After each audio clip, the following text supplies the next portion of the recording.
I would now like to introduce our second panel of the day, Teaching Our History, Ethnic Studies in Secondary Education. This panel will discuss the benefits and challenges of establishing an Asian American history curriculum in our public schools. I would like to welcome our moderator for this panel, CeFaan Kim. Since joining ABC TV in 2015, CeFaan has covered a wide range of important stories. He is the recipient of multiple Edward R. Murrow and Emmy Awards, including for his anti-Asian hate coverage. CeFaan is also a veteran who served as a U.S. Army Reserve Sergeant. Let's welcome CeFaan and our panelists to the stage.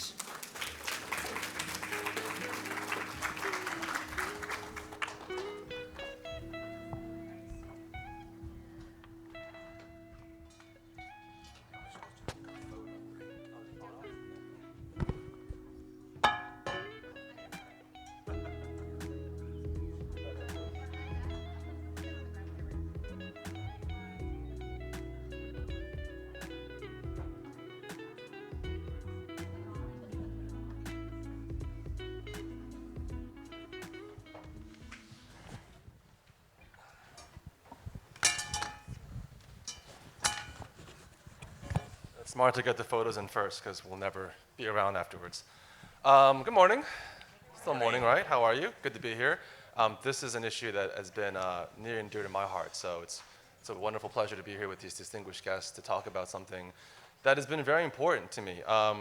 As we all know, California has mandated the state's public high schools must begin teaching this subject by 2025.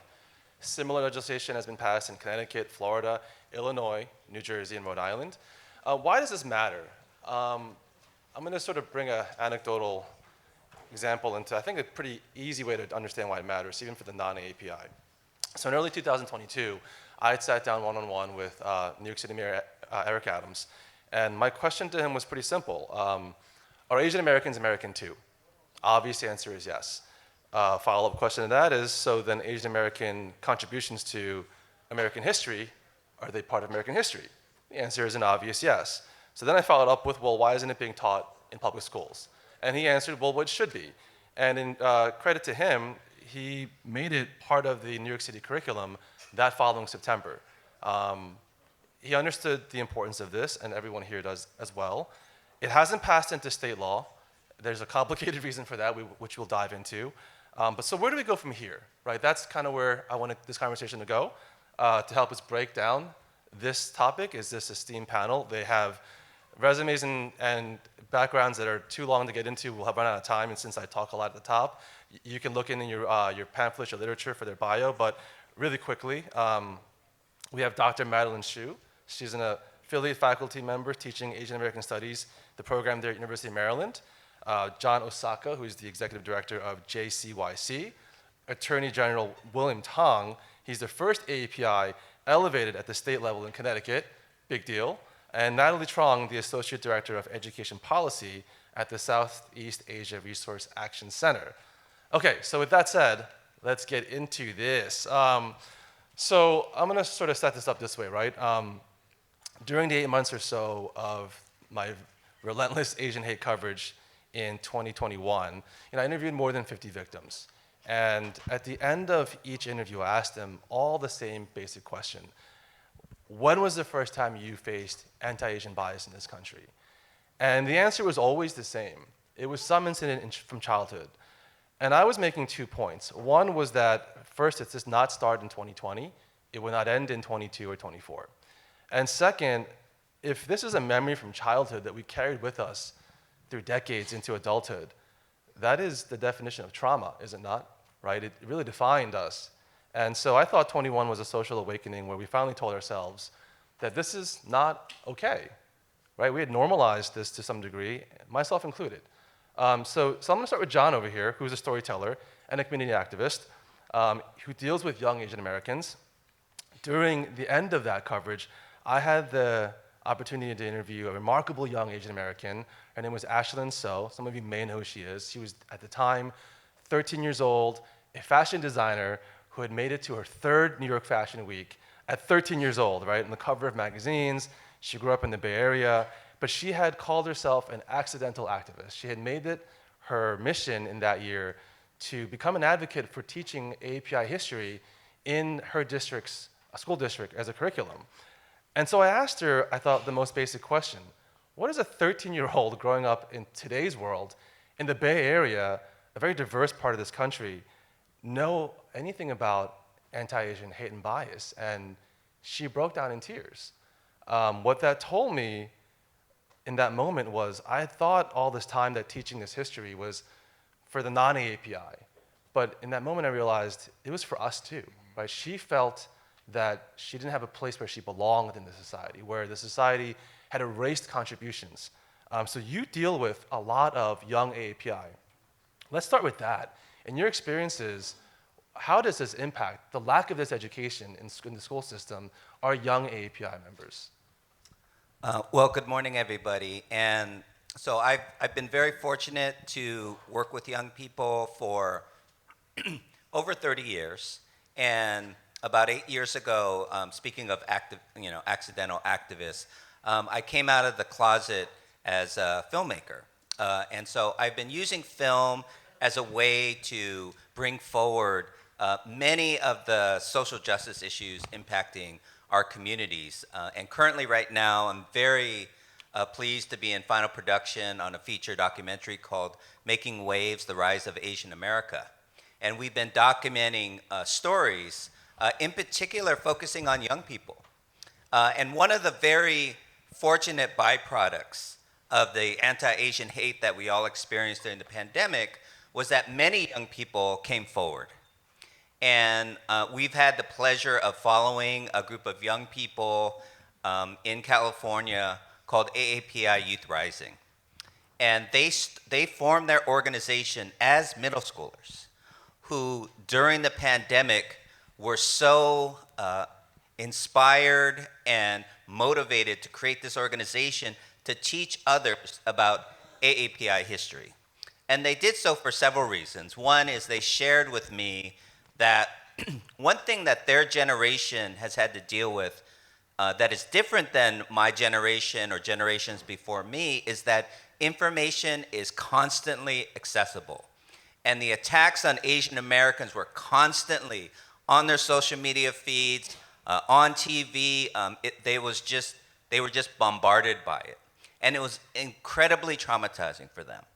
And the one thing that they've shared with us is that growing up in school, in their history courses, in their civic courses, they never learned about Asian Americans. They never learned about Asian American contributions. They felt unseen.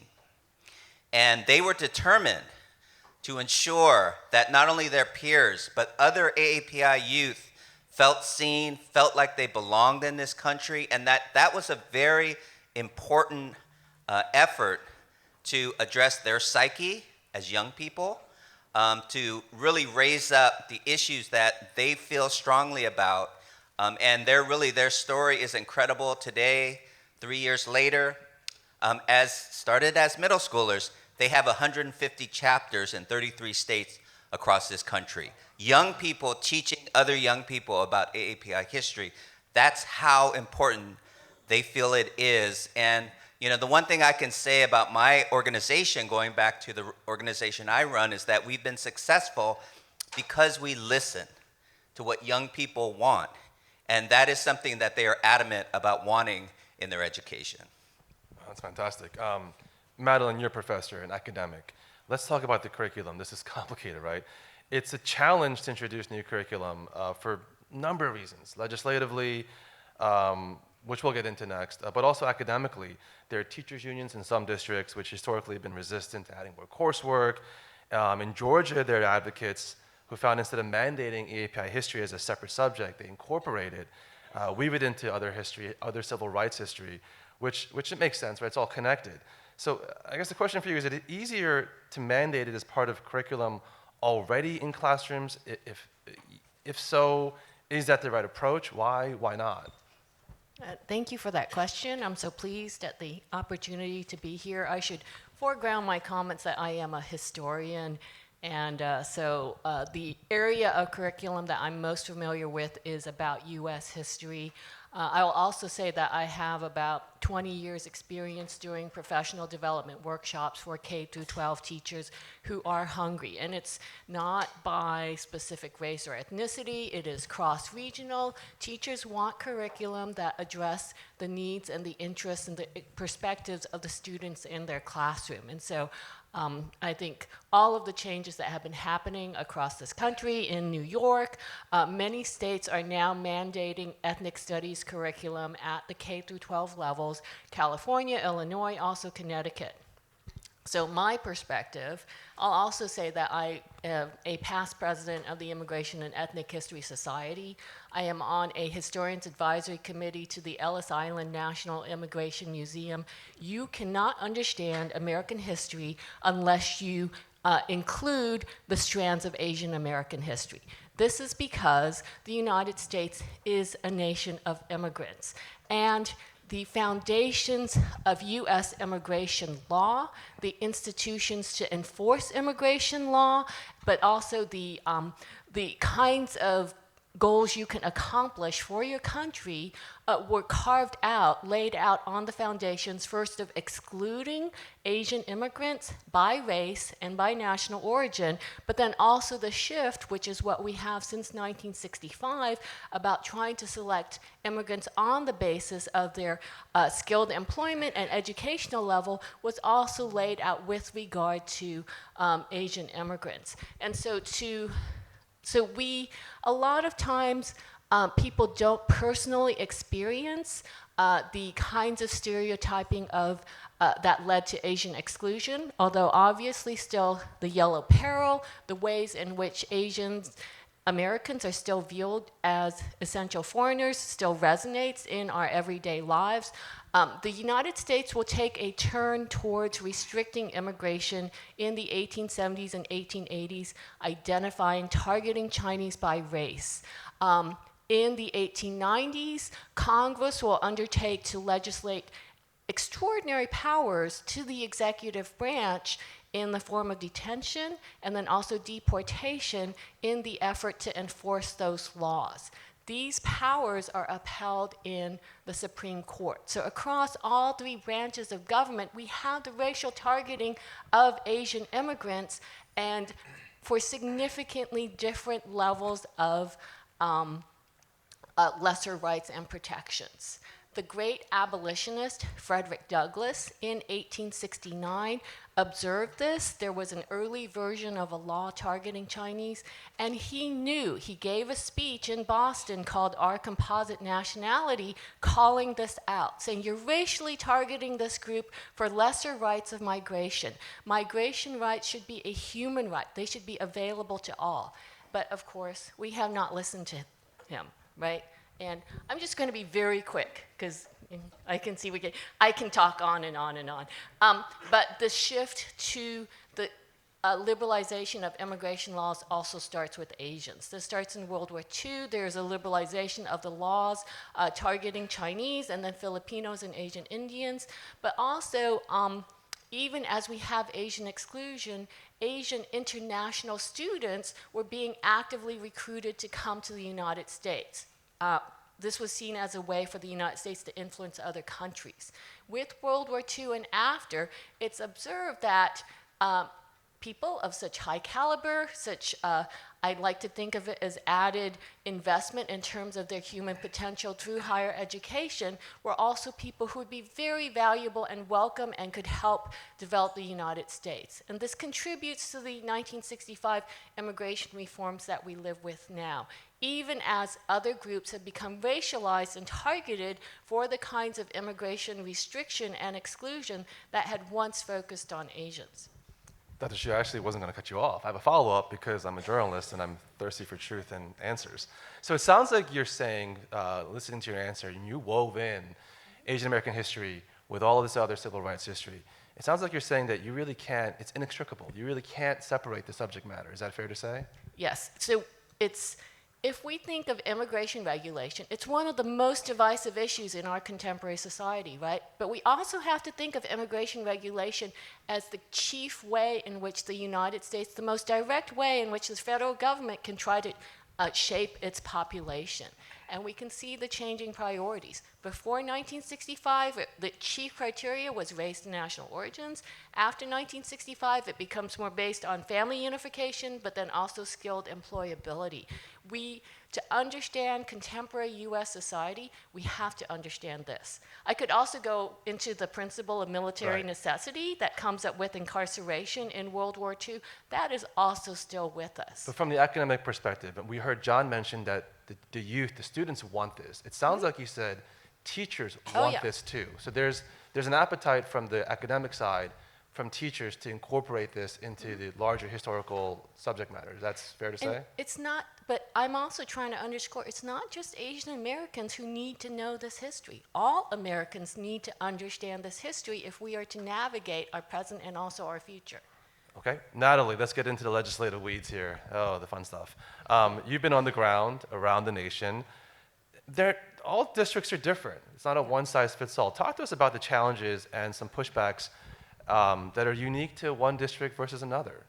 Yeah, I think ultimately the fight for ethnic studies and AA and HPI visibility is a fight to be seen and to be heard and to have our history acknowledged. And I think it was such a powerful movement that came out of the political will and the political power since the pandemic. It's been a long academic topic for a long time, but what we really saw was youth coming out, students wanting to learn about their history, teachers wanting to teach this history during that time period.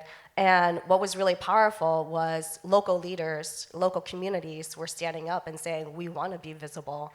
The mental health challenges, the pandemic, the attacks on the AA and HPI violence during this time really compelled that political will and created opportunities like these policy windows across the nation to pass ethnic studies and AAPI history. When we talk about it not being a one-size-fits-all, it's because it's so context-dependent on where you are in the nation and who's in the movement with you. So I think it's really, really important that we, first of all, let local leaders lead the effort. And so last month, for example, in Wisconsin, they passed an ethnic studies bill, not just for Asian Americans, but for Hmong Americans. And they specifically called out Hmong Americans because they're the largest population of Asian Americans in Wisconsin. And so that local context and the fact that they want to teach local Hmong history in the state is very unique. And if we were to try to replicate what's happening in California or Connecticut to Wisconsin, it might not fit. It might not fit with the local leaders, it might not fit with the students, it might not fit how they see and want to be seen. And so I think understanding that local context and also understanding sometimes the political context in some of the states that we have. Some states are extremely progressive and some states are very different in terms of how they view DEI, in terms of how they view LGBTQ rights, and how do we acknowledge those differences when we are pushing for AAPI studies at the expense sometimes of other communities. And I think that's something that we also have to keep in mind and not fall into the model minority trap that a win for Asian American communities can come at the expense of other communities. Let me hone in on the DEI part of this, and I'd love the AG to kind of jump into this. Good segue.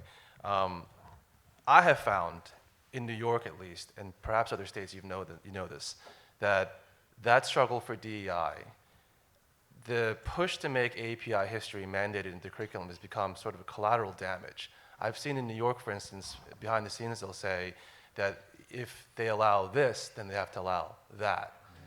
Have you seen that in some places, and how do we overcome that? Yeah, I think I don't have to tell many people in this room, there's a national war raging about DEI, about equity, diversity, and inclusion. And I think there are people, I'm a Democrat elected official, I'm a strong supporter of diversity, equity, inclusion, and belonging. I think we're on the front lines as attorneys general in that fight. But some are retreating. Some on our side of this discussion are retreating, and we have to encourage our friends not to retreat and to speak our truth. And the things that I say to people, number one, is that gravity has taken over, right? You're not going to change the fact that women are leading more than they've ever led before in all of our institutions, in public and private institutions, that people of color are leading, that Asian Americans and Pacific Islanders are leading, that LGBTQ plus community members are more present and visible than they ever were. And immigration and pluralism and diversity, in many ways, in my view, can't be stopped. It's happening. Demographic change is happening. And so we're on the right side of history, and people need to see beyond their immediate fear of getting sued, for example, or someone else's argument that their push for civil rights is actually anti-civil rights, which is a perversion of our civil rights laws. So I think we just have to be forceful and present, and all of us who have a platform and a microphone, including you and including me, need to push that. Let me hone in on getting sued. Yeah. Because you're not in the legislative space, rather as the Attorney General. By the way, you are part of that history. I mean, you're literally part of that history as the first API elected statewide. When you say getting sued, what are some of the concerns you might hear that come up that end up sort of being an impediment to getting this curriculum passed? Well, not only was I the first statewide Asian American elected official, I was the first person elected to any state office in Connecticut's history. And so I was elected to the legislature in 2006 No and pressure. served in the legislature for 12 years. And for many people, that's a very lonely existence as an AAPI, as an AAPI faculty member. I'm sure early on in your career, it was tough. My first job actually was in the Department of Asian American Studies at San Francisco State All right. University. So it was yeah. All right, please come to Central Connecticut State University and anchor our efforts there. There's some pushback, but this is where coalitions are important. So Connecticut is an unlikely place to have been the first to pass an API curriculum law, which is now being implemented. I can't take credit for it. It was a small group of very committed activists who understood that there was a moment in time that we had just passed a Holocaust studies law, that we had passed a Black and Latino studies law. Unfortunately, there was a rash and continues to be an epidemic of hate against Asian Americans, Native Hawaiians, and Pacific Islanders. And that created fertile ground for our group, small group of activists in a place that isn't like San Francisco, to demand to be seen. When people ask me often, Mr. Attorney General, what does it mean to be an Asian American in 2024? And I think they expect me to, give some happy talk about the diversity of our country and the beautiful tapestry of who we are. And I say it means we're invisible, still, to this day. And Dr. Shu gave, a great, in 30 seconds encapsulation and some high points of our history. Nobody outside of our community knows this history, I'm sorry to tell you. And we are still largely invisible in all of the big conversations in this country, and that's why people are at risk, and that's why people get killed, honestly, because they're not seen, they're not heard from, and there's nobody fighting for them. You mentioned moment in time, and I want to go back to Natalie on that, but before I do, let me follow up with you one more time on, you said small challenges, small pushback in Connecticut. What was that pushback in Connecticut, and how did Connecticut overcome that? Again, I live in a progressive state, and people are capable of having this conversation, but they still don't have the tools. They don't have the history. I was in the middle of a debate after Ferguson happened. I was in the legislature, and I was the chairman of the Judiciary Committee. So I had to lead the debate on what was then, pre-George Floyd, a bill about the excessive use of force by law enforcement. And in the middle of this debate, I was asked by a fellow legislator with the mics on during the debate, do Asian Americans count as people of color? And it was, I will tell you, it was a question asked out of ignorance, not necessarily in bad faith. Right. You know, just he had no idea. Because there's no education on this. They just don't know. And then what really upsets me is, you know, after Atlanta, people would come up to me and they would say, William, I'm so sorry about what happened to the women in Atlanta. I just can't believe that we're capable of such cruelty in this country. And I would get angry and say, why can't you believe it? Right. You can only not believe it if you don't know about Vincent Chin and the Chinese Exclusion Act and the internment of Japanese Americans. It's not a surprise to me. Why is it a surprise to you? Right. But they don't live in the Right. skin. That's That's the problem, what right. being invisible is. Right, exactly. And I have an invisible question for John too, but let me go to Natalie again. Moment in time. So you mentioned the anti-Semitism and how they recognized that there was a window to capture that. On the flip side, I saw myself during anti-Asian hate that it was divisive, used divisively from black communities against yellow communities, right? How important is that moment in time? Do you look at each state, each district, you know, differently? I mean, is there moments in time that are different in, you know, different parts of this country? Yeah, I mean, the politics of this country is always changing per state, per upcoming election. I think it's really quite fascinating what we've seen from the AANHPI ethnic studies movement as a window of how politics is working across the country, if we want to see it as that. And I think when it comes to divisiveness, something that is so important that we have to keep in mind and that we have to call communities in is this idea of solidarity and coalition. Solidarity is so important because not everyone who fights for ethnic studies sees it as a civil rights issue. That's just the truth.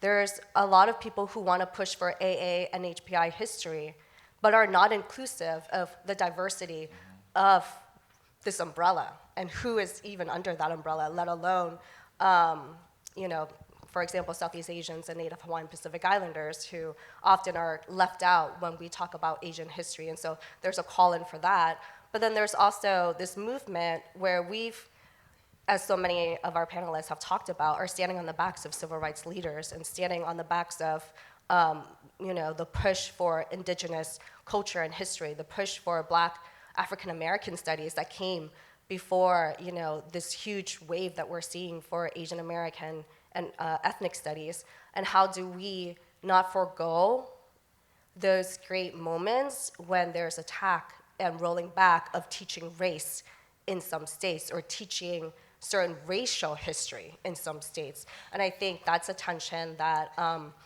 you know, as every leader in this room can like learn and call in and call out so that we can have more of an inclusive moment. And when we pass legislation, it's meaningful. If you are passing Asian American history in a state that bans the DEI, well, what kind of meaningful implementation can you have? So I think being really, really intentional about that is important. So what is the strategy, if there is one, in a state that's rolling back DEI? I mean, I think you have to reach out to those communities then. If you're rolling back DEI and teachers cannot teach diversity, I think you have to reach out to teachers and legislators and coalition members who are pushing for Asian American history and say, well, what does this actually look like if we're actually going to implement it? Can we wait another year? Are we going to take this window? Are we going to work with these certain policymakers who are rolling this back? I think those are crucial questions and hard questions that we have to ask before we move forward. The Attorney General mentioned being invisible, and I think that really does kind of encapsulate and define what being API means. John, I have a question for you with the young people again. Do they feel invisible? Is that what's driving them? Well, I would say absolutely. I think that, you know, as I mentioned earlier, many grow up not learning about any significant AAPI historical figures in their classrooms. And I want to just take a second to talk about why this is so important, and that it has been across the board identified as a way to address future waves of anti-Asian hate. And as somebody whose mother and father was incarcerated during World War II, I can tell you, and I like to make sure I say this to every group that I speak with, is that Asian Americans will always be one national emergency away from being the target of hate in this country. That is an absolute. So the question is not if there'll be another wave of anti-Asian hate, but when it comes.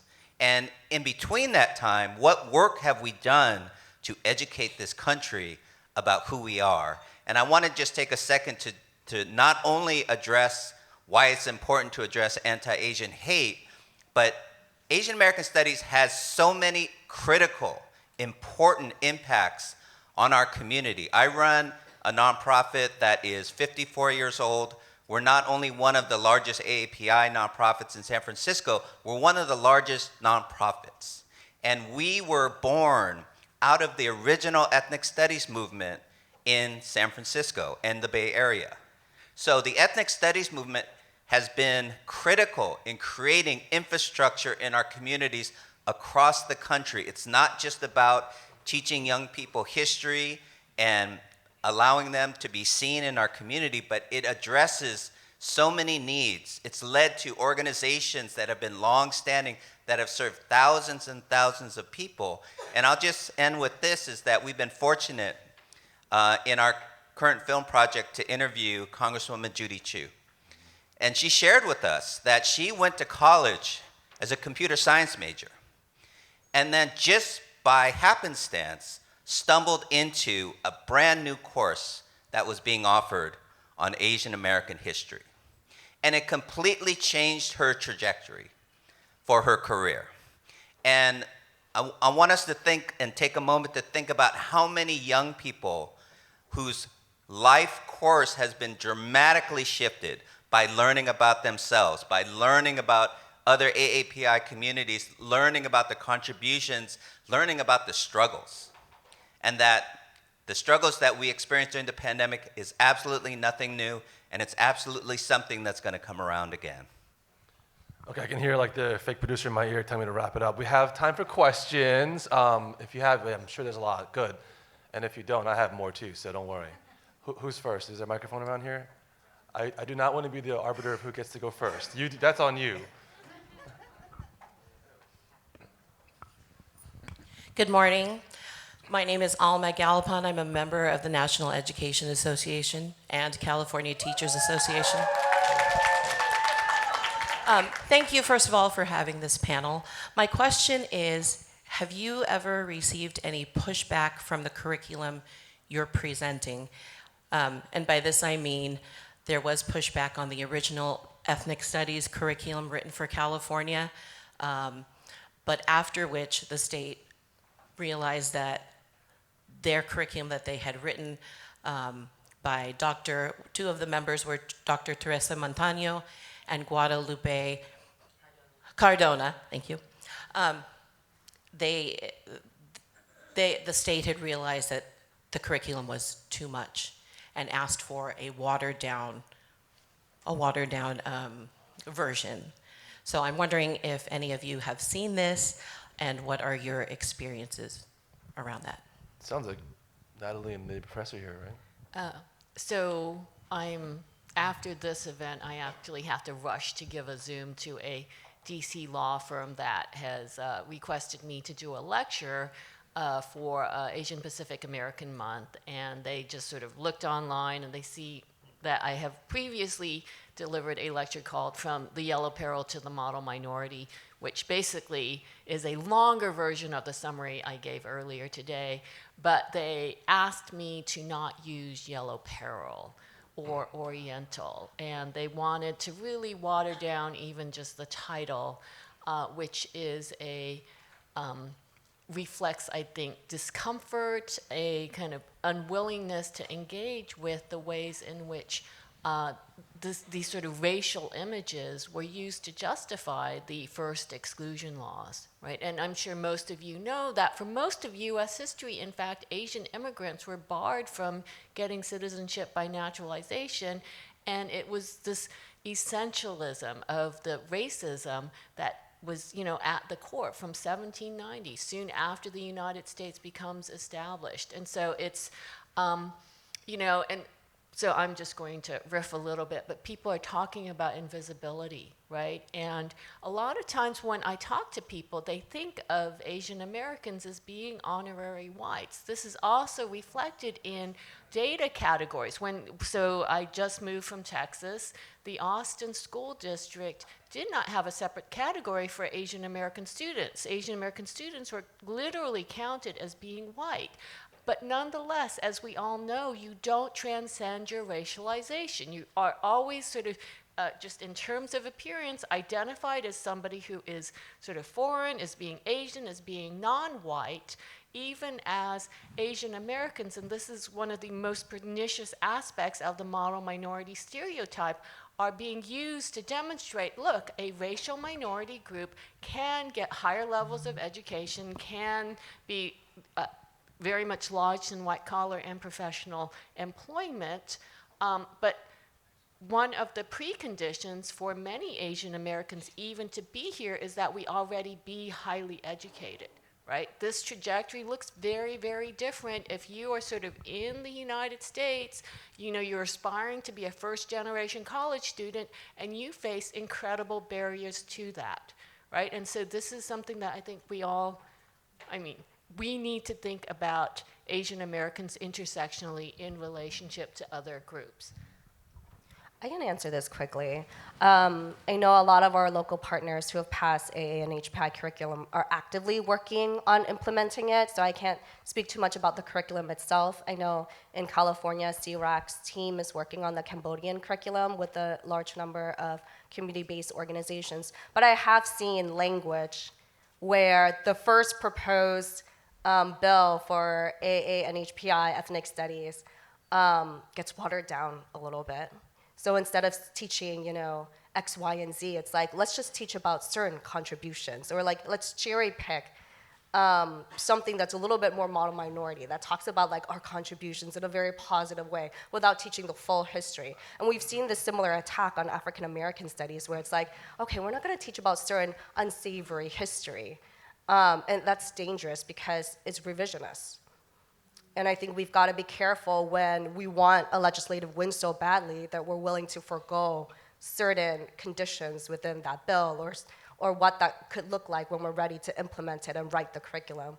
And so I thank you for bringing that up, but I don't have too many examples off the top of my mind.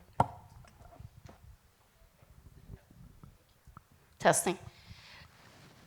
Good morning. My name is June Monroe. I'm from Las Vegas, Nevada, and I was in education for 20 years. I was an assistant principal for 1 year, and some of you heard my story yesterday.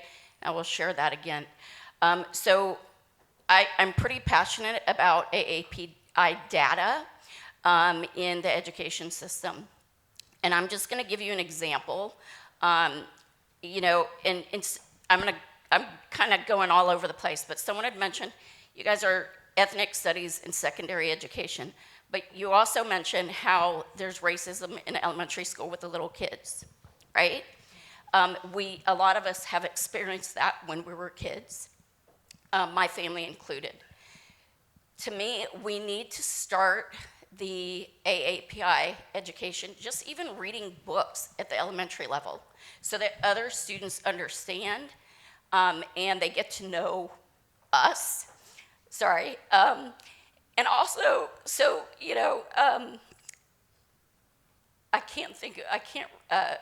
where we see ourselves in the classroom. That's so important. Growing up, I don't remember seeing a lot of us represented, in the media, in books. We all know that.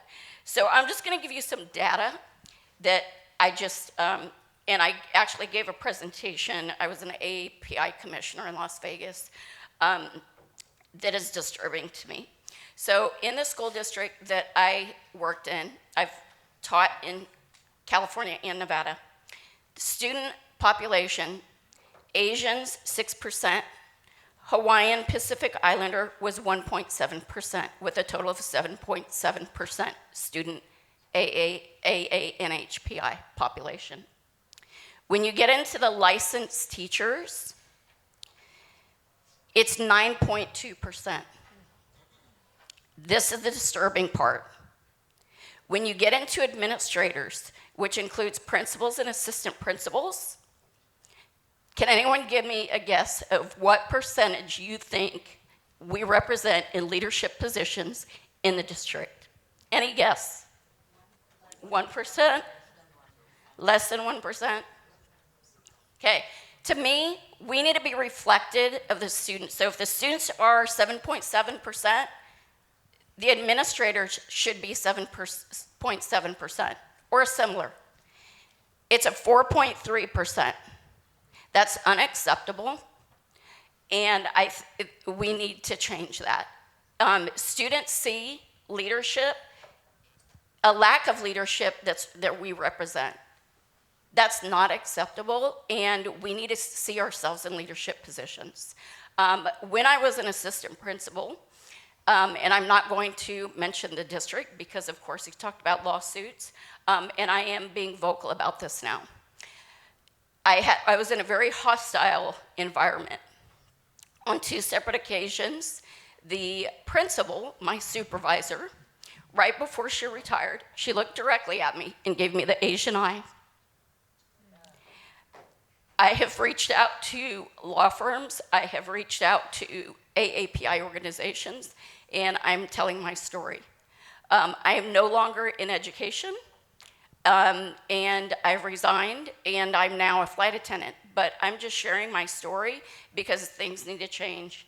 Data matters, and we need to be represented more in the education system. Thank you. And I apologize for taking up so much time. No, yeah. No, more important than the data is you've proven the point, right? This is emotional, and it leaves scars. We had other questions? Yeah?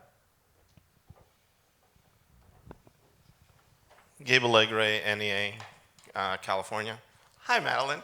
She's my former professor. So in California, we have... Demerit. It works both ways. In California, we have this program where we have to implement it. How do you make sure that it's implemented correctly in the rural areas? Not in the urban areas, because the rural areas just skip on it. And so how do we make sure that this is implemented the correct way and not the white way? Because they're implementing it very differently from how BIPOCs implement this. I'm a student of ethnic studies. I came out of that school of thought. I know how to do it. People talk to me, I'll explain it to them. Even my co-conspirators will ask me how to do that. However, in the rural areas, they skip out on this. And if it's a law, if it's a standard, you have to teach it, but not teach it like US history. This is very different. And it's something that we're struggling with, because in California, the rural areas, not even that rural, are not implementing this. I'd like to hear from the panel on how to do this. And hi, Madeline, I'll take a picture with you after. That's a good question. Well, I can speak to this, and I just want to make the point before we wind up here, is that instituting Asian American studies is going to be a struggle. It's going to require us to fight. And as the activist on this panel, I just need to make sure that I mention that, and that regardless whether it's an urban environment, a rural environment, that it is so important that each and every one of us in this room and those we know are support organizing in those communities to ensure accountability. And that, earlier, the panel before, Rose Pack was brought up, and how she was just at every single meeting and was persistent and a constant presence. And that's on all of us to ensure that our voices are heard throughout this process, and we cannot be model minorities to make sure that this happens. We have to be outspoken, we have to push beyond our comfort zones, and we have to be willing to mobilize folks together. And to Natalie's point, and I just want, this is so critical, we have to be willing to bring other communities along with us, to support them so that they in turn will support us. And that is so critical, because the one, white supremacist strategy that has impacted us and will continue to impact us is the divide and conquer, right? And so it is so critical that we bring other communities along, lift them up, and hopefully along the way they'll also take efforts to lift up us as well. Can I just add to that? I'm so glad you said that we have to fight, because if some of you who maybe watch my coverage have noticed, I've sort of shifted from obviously anti-Asian hate to this, to the point that the AG made, moments in time, right? You recognize in the media that there's a moment in time where you have someone's attention, and you can only see grandma and grandpa get their butts kicked so many times before you kind of tap out. This was, to me, this and food insecurity and poverty in the community was the next fight, the next chapter. Speaking about pushback, and I promise I'll get to questions, I faced some pushback in the coverage where I was questioned, is this advocacy journalism, right? And my answer to that, again, just very prosecutorial, well, we teach Martin Luther King in history. So are you telling me that we're not part of American history? This to me is not a partisan issue, right? This to me is not something as a journalist that I feel like I have to recuse myself. This is a human issue, and we have to fight. And so I'm glad you brought that up. This is the next big fight, and I agree with that. Questions over here?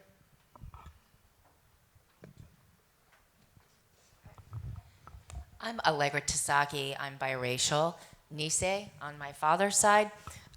Before I ask my question, I just want to take a moment to address the trauma that you are still facing, and I think everyone in this room should take a moment, just a moment, to provide encouragement and support.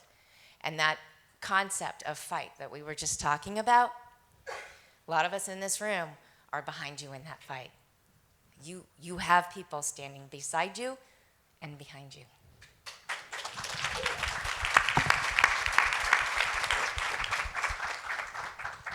So I'm a founding member of the ASAE AA NHPI Association Community Group on LinkedIn, so check it out, join us. We're at the beginning stages of forming coalitions with others, so the fight that you talk about. I was wondering if you could speak to the outreach efforts to other marginalized community leaders or groups in solidarity to promote education for us by us. Remember FUBU?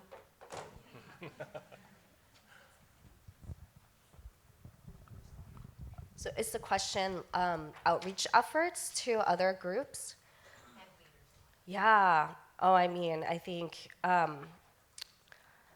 yeah, I think that's such a great question, because I think locally there's so much that we could do. There's so many like mom groups. You can find some like, sorry, not to say mom groups, because everybody's gonna be like Dads mom matter groups, too. Dads matter too. But there's so many, like what we saw in Georgia when they were fighting for ethnic studies. It did start with Asian American moms who wanted to make that change. And so I think locally, there's so many cultural organizations that have been around for a long time that are now pivoting to doing ethnic studies, because they see that as not just a cultural fight, but also a political fight that they can do. So I would start with just looking at cultural organizations, locally, organizations that are connected to school districts, organizations that serve youth. Those type of community-based organizations together, can make a movement.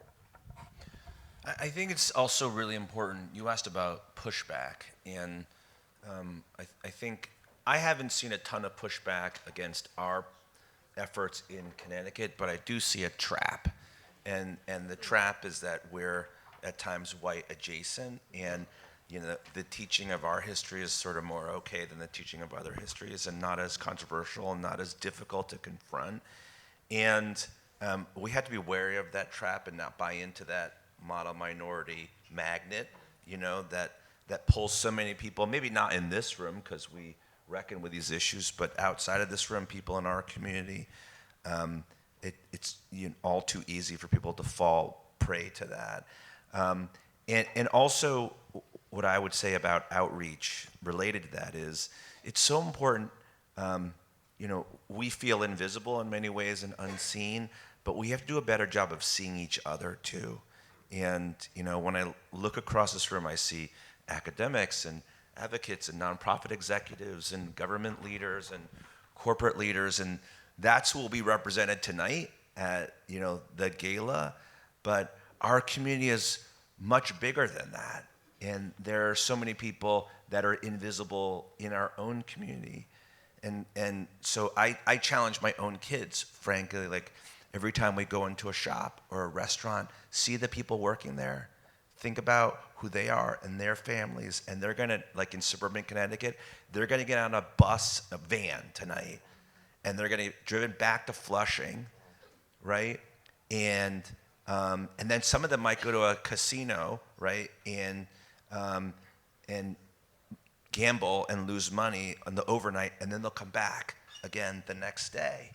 And that's part of their story, and that's part of their struggle, and those are our people too. And I think many of us failed to see those people, and they need us. They need us more than ever. And it's Yaupan Ma, who was a dim sum cook, chef, who was beaten. Now he's passed, but beaten to within inches of his life in New York City. And those are the people that in our community, even our own people don't see. And can I touch on that too? I was one that didn't see something. Casinos. I did a story about 7 years ago that was a surprise to me. Yeah. They were hopping on, these seniors hopping on casino buses from Flushing, going 2 hours to a casino in Pennsylvania, not to gamble, believe it or not. They were getting vouchers from the casino for about, my memories, it's been a while, I think it was about $35, and then selling it for like 42, Yeah. right? And pocketing like 7 or 14 bucks a day, and then waiting in the bus stop in the cold, coming back 2 hours just to pocket the 14 to eat. I mean, that's something I didn't even see until then. And people, let's just be honest, people in our community don't like to have these conversations. Right. Right? They don't like to talk about people who work in casinos in hotbed, right? And 20 people to an apartment, and they just, rent a bed for 6 hours. They don't want to walk into these places and see so many Asian faces. They frankly avert their eyes sometimes and don't recognize that these are real challenges in our community too. I'm getting the hard rap right now, and so that was like a very hard rap. And it's only fitting that the AG gets the last word here. So thank you everyone for packing the room, and I'm sure we'll all be around afterwards if you have any questions. So thank you so much.